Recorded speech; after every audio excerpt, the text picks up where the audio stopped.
Hello दोस्तों, नमः शिवाय। दोस्तों, ऋषि पंचमी का व्रत 8 सितंबर रविवार का पड़ रहा है।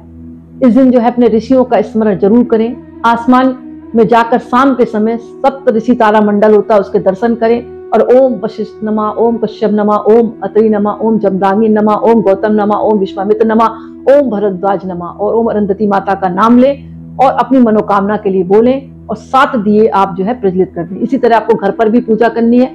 विधिवत उनकी तस्वीर हो तो ठीक है, नहीं तो उनके नाम से आपको बिंदिया लगाकर 7 बिंदिया लगाएं और एक अरुंधति माता की बिंदी लगाकर आपको पूजा करनी है।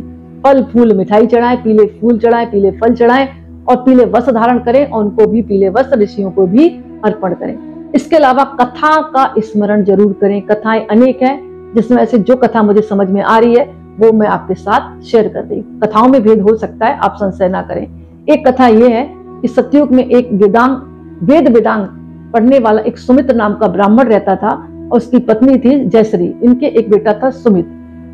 जैसे जैसे समय बीतता रहा, सुमित बड़ा हो गया। सुमित भी बहुत आध्यात्मिक था, पूजा पाठ करने वाला था। अचानक क्या हुआ, जो ब्राह्मण सुमित था और जयश्री थी, इनकी मृत्यु हो गई और सुमित्र बना बैल और जो जयश्री थी वो बन गई कुतिया।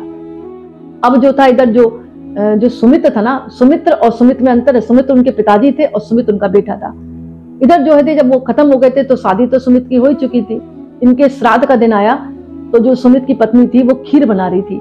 तो खीर बना रही थी, उस समय जो वो कुछ काम के लिए चली गई तो खीर को एक सांप आकर झूठा कर गया। ये चीज वो कुतिया देख रही थी। कुतिया कौन थी? वो सुमित की माँ थी जयश्री, जिसने इस रूप में जन्म लिया था। तो उसने सोचा कि किसी ब्राह्मण को खिलाएंगे, घर के लोग खाएंगे तो मर जाएंगे, तो मैं इसको खा लेती हूँ। तो उसने सारी खीर खा ली। इधर बहू आई, उसने देखा अरे खीर तो उस कुतिया ने खा ली। तो पहले तो उसने कुतिया को मारा और फिर बची हुई खीर जो थी जमीन में दबा दिया, यानी कुतिया को उस दिन उसने भूखा रखा। थोड़ी देर में उसने दूसरी खीर बनाई और ब्राह्मण आया, वो जीम गया। इसके अलावा क्या जीमने का मतलब? खा लिया। ब्राह्मण की उसने सेवा की और खिला दिया। ब्राह्मणी को उसने आमंत्रित किया था, श्राद्ध कर रही थी। इधर जो कुतिया थी बहुत निराश थी, वो अपने पति के पास गई। पति कौन था? जो बैल योनि में आ गया था। उसने कहा देखो मुझे आज खाना नहीं मिला और तुम्हारी बहू ने मेरे साथ ऐसा किया। मैंने तो इसलिए खीर खा ली थी ताकि सांप ने झूठी कर दी थी, घर के लोग ना खाएं।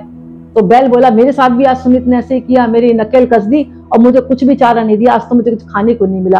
ये दोनों बात कौन सुन रहा था? उनका बेटा सुमित सुन रहा था। तब उसको एहसास हुआ, उसकी आंखों में आंसू आ गए और उसने क्षमा याचना मांगी। और इस दिन जो है ऋषि पंचमी वाले दिन उसने ऋषियों का स्मरण किया कि मेरे माता पिता को इस योनि से मुक्त करो, मैं ऋषि पंचमी का व्रत रखता हूँ। तो उस दिन से कहा जाता है कि उसने ऋषि पंचमी का व्रत रखना शुरू किया।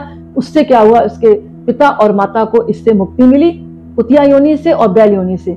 तब से कहा जाता है ऋषि पंचमी का जो भी व्रत रखता है उसके जीवन में मंगल ही मंगल होता है, अमंगल नहीं होता और आने वाले समय में उसको अच्छी योनि प्राप्त होती है। एक कहानी तो दोस्तों ये आती है, एक छोटी सी कथा और आती है। एक ब्राह्मण और ब्राह्मणी थे, उनके एक पुत्र था, पुत्री थी। पुत्री की शादी कर दी थी। पुत्री की शादी करने के बाद साल भर के बीच में उसका पति मर गया। वो मायके आई। मायके में एक दिन सो रही थी तो उसकी माँ ने देखा कि उसके शरीर पर कीड़े ही कीड़े। तो वो डर गई। उसने अपने पति से कहा कि ऐसा कैसे? पति उसका धार्मिक प्रवृत्ति का, तो उसने ध्यान योग लगाया। उसने कहा इसने जो है पिछले जन्म में मासिक धर्म के दौरान बर्तन छुए थे और पूजा पाठ की थी और ब्राह्मणों को भोजन कराया था, इसका पाप है। फिर उसने जाकर अपनी बेटी से कहा तो बेटी ने माफी मांगी ऋषियों से और फिर उसने विधि विधान से पूजा करी, इसी पंचमी का व्रत रखा। उसके प्रताप से उसका शरीर ठीक हो गया और आने वाले जीवन में उसने सुख समृद्धि प्राप्त की। दोस्तों, कथाएं अनेक होती हैं। ये कथाएं जो है मान्यताओं पर आधारित होती हैं, इसमें भेद हो सकता है, आप संशय ना करें। कुल मिलाकर टारगेट ये होता है कि ऋषि पंचमी पर 7 ऋषियों का स्मरण करना है, 7 दिया जलाना है और 7 दियों को उनके नाम से प्रज्वलित करना है, 7 बिंदिया लगानी है और माता अरुंधति के नाम से बिंदी लगानी, फल फूल मिठाई चलानी है और अंत में आरती करनी है और क्षमा याचना मांगनी है। तो दोस्तों, इस तरह जो है आप ऋषि पंचमी का व्रत रखें। आज